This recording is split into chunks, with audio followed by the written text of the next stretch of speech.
A lot of people who quit trading did not quit because they did not find the right strategy.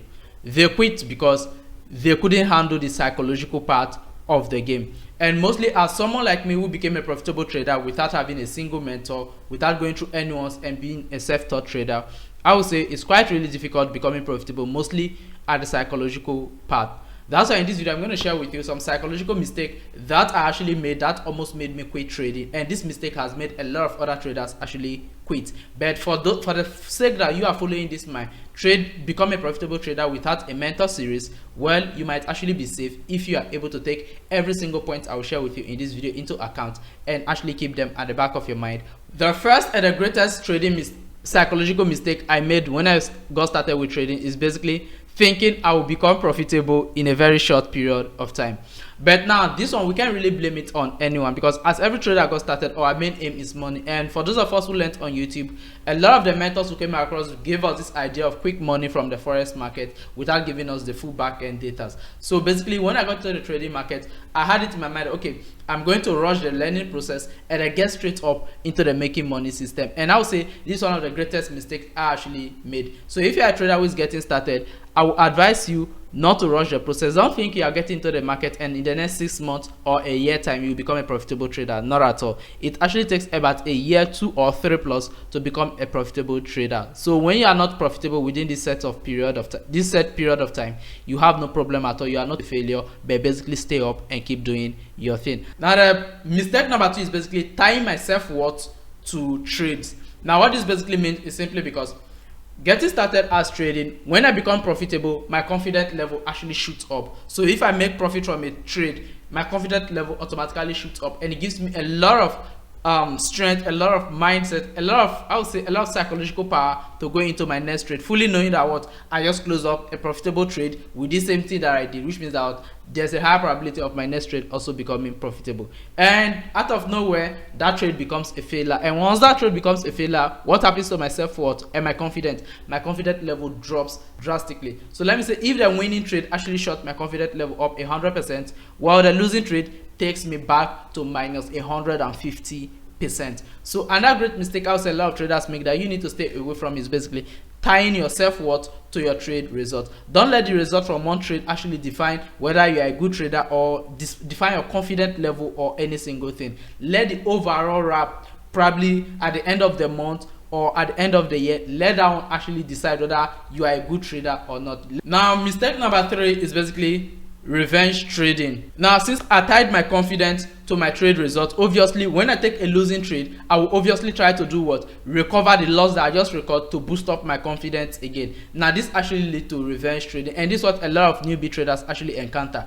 because when we take a trade and that trade hits stop loss, we'll be like, maybe I should go in again, maybe I should just, like, that mindset to quickly recover whatever loss that you recorded before will actually cost you more harm than good as a trader. In fact, this is one of the main reasons why a lot of traders blow their account, and personally I blew over 3 different prop firm accounts because of this revenge trading idea. When I take a trade and I lose that trade, my main instinct goes straight to, let me recover this again, let me recover this, let me recover that, and this has actually cost me and a lot of traders a lot. So basically what I'm saying is simply, as a trader who wants to go far in the trading industry, never revenge any trade.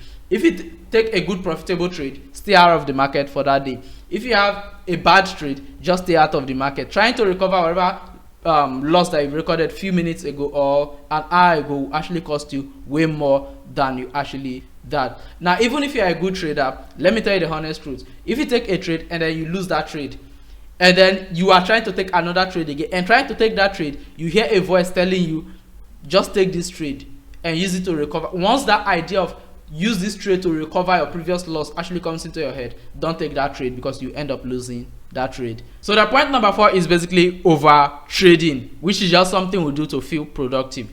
Now getting into trading, at first I think the more trades I take, which is the number of trades I take, will define how fast I become good at it, because I was trying to take a lot of trades so that I can quickly learn, thinking that will actually help me learn, but in reality that was never the case of it. That's when I realized that trading doesn't reward activity or active but trading actually reward discipline. So if you want to become a good trader, you don't have to be really active, but you need to be disciplined. And what I mean by being active and disciplined is simple.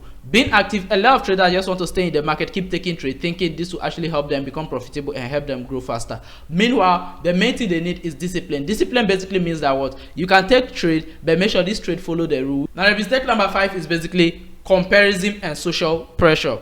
Now as a newbie trader who was getting started, and every single minute I go online, mostly as someone like who spends a lot of time on the internet, whenever I grab my phone and come online, I will see a lot of people's trading results, people celebrating, oh, I just closed $20,000, oh, I just closed $50,000, I just closed $2,000, like I just closed $500, I just closed $300. Whenever I'm seeing these profits, at times even from my close circle, it was actually pressuring me. Like I would say it was pressuring me, making me think, if these people are making this, why can't I make this? Mostly when you come to realize that what some of the people that are making this profit around you, deep down you know that you probably have more idea than these people. So how are these people doing it? Now that's one thing I came to realize in the whole industry is that what, never compare your trading result to someone else's trading results.